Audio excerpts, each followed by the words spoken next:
Hey guys, welcome back to Andy's Dinosaur Reviews, and we are back again today with even more news. It's been a pretty eventful week and a half or so. Lots of really cool stuff being unveiled, so some more news today. And the very first thing we're going to begin with is from Nanmu. First of all, we have a look at an alternate paint scheme for their upcoming Mosasaurus release.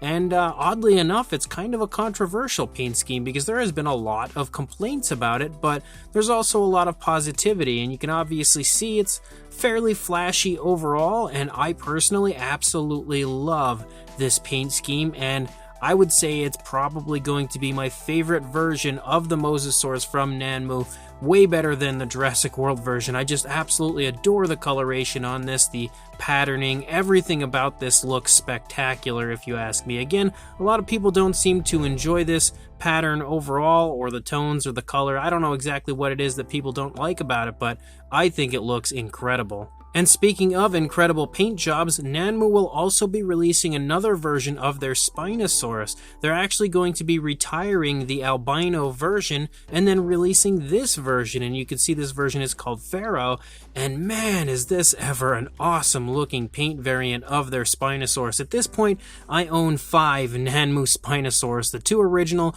the 2 newer ones, and the Soul of the Dragon version, and I fully intend on picking up this one as well because that color scheme is just way too good to miss.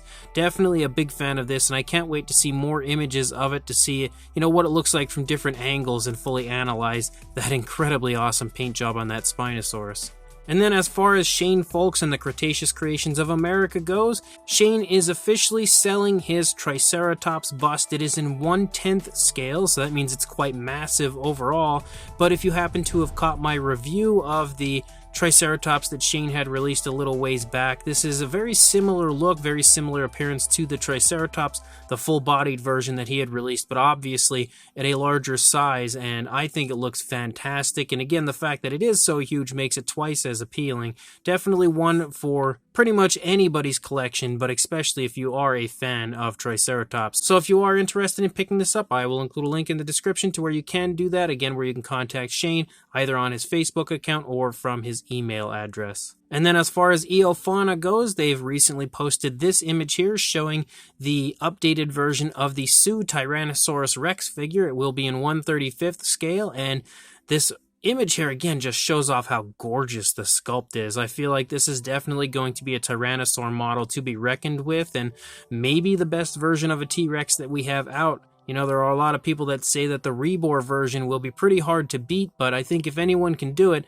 it would be the EOFauna line, and this Rex absolutely has the potential to do it. I'm really excited to see what paint scheme they go with on it, but as of right now, it definitely looks to be another insanely awesome release from EOFauna. And then as far as Ancestors line goes, we have a look at an upcoming mammoth model they will be releasing, and very exciting to see them releasing a prehistoric mammal because to my knowledge they haven't done so yet, so this is definitely one that I'm looking forward to seeing, and hopefully this will open the door to more prehistoric mammals from the Ancestor line because I'm a huge fan of them. I think that they produce some of the absolute most beautiful prehistoric models that you will find anywhere, and I'm certain this mammoth is going to be fantastic when we get the full painted up reveal, hopefully sometime soon. And then when it comes to PNSO, they just recently released a Giganotosaurus, but they are already back at it again. That little delay there from the Chinese New Year has clearly brought on a flood of new PNSO figures again, as we have the Giganotosaurus, and we now have this,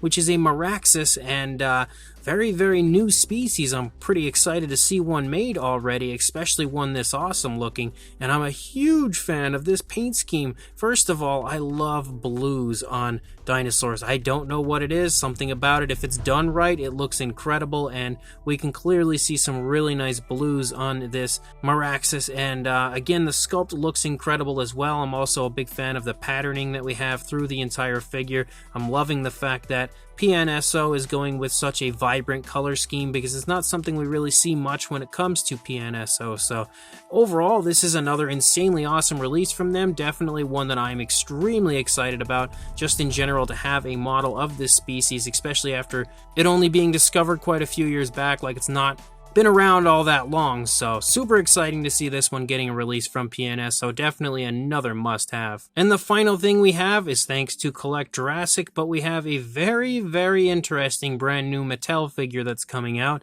Not any kind of a really cool Hammond collection release or anything that we're going to get a look at today, but this one is a brand new version of the Pyro Raptor, and I don't really know how to feel about this one, honestly. I think it could have been really cool. First of all, I actually really like the coloration of the face. I've seen quite a few people kind of comparing it to like a clown, but I think it looks really neat.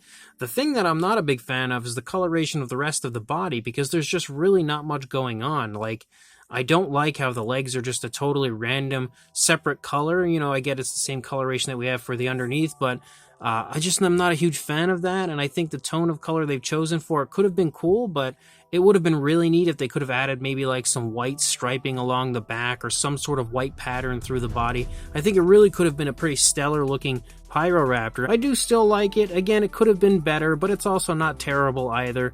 You know, kind of the bare minimum as far as coloration goes, but I just really like that coloration and the design there in the face. So definitely another figure that I'll be picking up. So as of right now, guys, that's all the news I've got. When more comes out, I'll be sure to send it your way, but until then, please like, comment, and subscribe, and I will see you in the next video. Thanks for watching.